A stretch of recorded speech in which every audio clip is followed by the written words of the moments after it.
श्री जन्म तुझी कहाणी. मैत्रिणींनो, आज मला एका स्त्रीच्या आयुष्याबद्दल तुमच्याशी बोलावंसं वाटतंय, म्हणून मी जरा बोलत आहे. तर एक मुलगी जेव्हा माहेरी असते तेव्हा तिचं आयुष्य एका वेगळ्याच पद्धतीने चाललेलं असतं ना. आई, बाबा, भावंड, घरातली हे सर्व तिच्यासोबत असतात आणि घर आईची किंवा घरातल्या बाकीच्या माणसांची तिला कामामध्ये मदत असते किंवा साथ असते. पण लग्न झाल्यानंतर तिच्या आयुष्यात अचानक मोठे बदल होतात. एक नवीन घर, नवीन माणसं, नवीन नाती आणि त्या सगळ्या नात्यात तिला समजून घेणं आणि तिला जुळून घेण्याची जबाबदारी ही कोणी घेत नाही. तर तिलाच उलट बाकी सर्वांची जबाबदारी घ्यावी लागते. सकाळी उठल्यापासून तर संध्याकाळी झोपेपर्यंत अगदी सगळ्यांच्या आवडीनिवडी, सगळ्यांच्या मनधरणी, सगळ्या गोष्टी तिला त्या जपाव्या लागतात. पण या सगळ्या तिच्या मनाचा कोणी विचार करतं का? आणि जी महिला घरात असते ती काही जॉब वगैरे करत नाही ना, तिचं तर आयुष्य फारच वेगळं असतं. सकाळी उठल्यानंतर स्वयंपाक करणं, घरातली सगळ्यांच्या आवडीनिवडी जपणं, घरातली सगळी कामं करणं आणि त्यात लहान मुलं जर असतील तर मग तर तिच्या जीवाची तारंबळच विचारू नका. ते सगळं बघून स्वतःच्या मुलांची काळजी सतत तिच्या मनामध्ये डोकवत असते.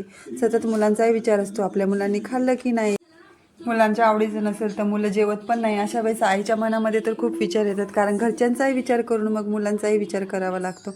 आपणही अशा वेळेस त्या स्त्रीचा विचार करायला हवा. हे मी माझ्या सगळ्या पुरुषांना मनापासून सांगणं आहे का, पुरुष मंडळी हो, आपल्या घरामध्ये एक स्त्री म्हणजे फक्त घरात सगळ्यांच्या आवडीनिवडी जपणारी आणि एक कर्तव्य निभावणारी फक्त एक मोलकरीण नाही, तर ती पण एक स्त्री आहे. तिला पण मन आहे.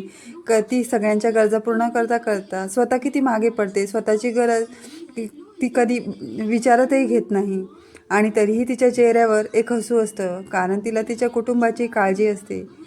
पण याचा अर्थ असा नाही की स्त्रीने सगळं एकटीनेच करायला हवं. संसार हा दोघांचा असतो ना, मग त्यामुळे जबाबदारी ही दोघांची आहे. तर पुरुष मंडळी प्लीज स्त्रियांची काळजी घ्या. तिला फक्त तुम्ही काही करू नका. तुमच्याकडनं तिला काही कामात मदत होत नसेल तर फक्त तिला आधार द्या की तू हे खूप छान काम केलंस, तू घरातली जबाबदारी फार छान पार पाडते.